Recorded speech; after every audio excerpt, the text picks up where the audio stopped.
বাড়ির উঠানে খেলা করার সময় বিদ্যুৎ স্পৃষ্টে রাইসা খাতুন নামের 18 মাসের এক শিশুর করুণ মৃত্যু হয়েছে। সোমবার সকালে যশোরের মনিরামপুর উপজেলার ঢাকুরিয়া ইউনিয়নের গাবুখালী গ্রামে এই ঘটনা ঘটে। মৃত রাইসা খাতুন উপজেলার গাবুখালী গ্রামের রাজু আহমেদের ছোট মেয়ে। জানা যায়, সোমবার সকালে মায়ের সাথে বাড়ির উঠানে খেলা করছিল ছোট্ট রাইসা। এ সময় মায়ের চোখের আড়ালে গিয়ে ঘরের পাশে বৈদ্যুতিক আর্থিংয়ে হাত দেয় সে এবং কিছুক্ষণের মধ্যে নিথর হয়ে পড়ে। এ সময় পরিবারের সদস্যরা তাকে উদ্ধার করে অভয়নগর উপজেলা স্বাস্থ্য কমপ্লেক্সে নিয়ে গেলে কর্তব্যরত চিকিৎসক তাকে মৃত ঘোষণা করেন। এ সময় হাসপাতাল এলাকায় হৃদয় বিদারক দৃশ্যের সৃষ্টি হয়। বাসার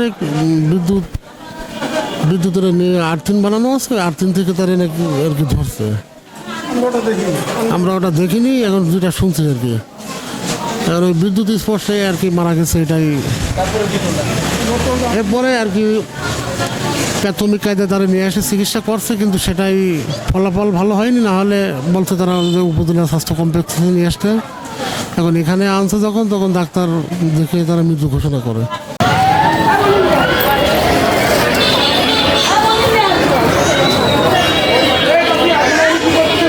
মৃতের চাচা রাজীব আহমেদ খবর অভয়নগরকে বলেন, আমি সকালে কাজে বের হয়ে গেছি। কিছুক্ষণ পর ফোন করে বলা হয় রাইসা অসুস্থ।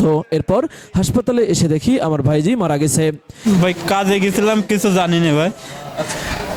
তখন ফোন দিয়ে শুনি যে বাইরের কাছে ফোন দিয়ে শুনি যে এই সমস্যা। সেখান থেকে মনে করেন আমি যার সাথে কাজ করি তার মোটরসাইকেলে করে এসে দেখতেছি।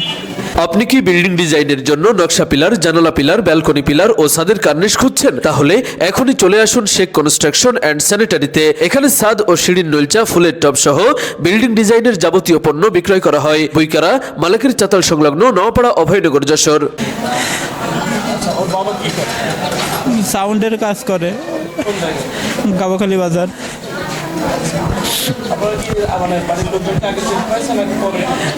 এখন আমি শুনছি যে মনির অসুস্থ, তাই শুনে দৌড়েছি।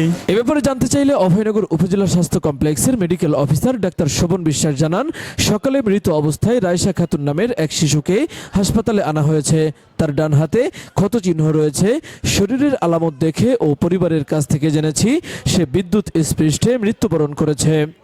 এ ব্যাপারে জানতে চাইলে অভয়নগর থানার অফিসার ইনচার্জ আব্দুল আলিম খবর অভয়নগরকে বলেন, বিদ্যুৎ স্পৃষ্টে এক শিশুর মৃত্যুর খবর শুনে হাসপাতালে পুলিশ পাঠিয়েছিলাম। পরে বিনা ময়নাতদন্তে পরিবারের কাছে মরদেহ হস্তান্তর করা হয়েছে।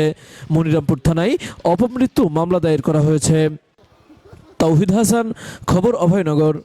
আপনি কি উন্নত মানের ব্র্যান্ড হাতিম ফার্নিচারের আসবাবপত্র কিনতে চান? তাহলে এখনই চলে আসুন হাতিম ফার্নিচারের নওপাড়া শোরুমে, পীরবাড়ি সংলগ্ন নওপাড়া, অভয়নগর, যশোর। এখানে পাচ্ছেন সোফা সেট, আলমারি, ড্রেসিং টেবিল, ডাইনিং টেবিল, খাট, পালং, চেয়ার সহ যাবতীয় ফার্নিচার।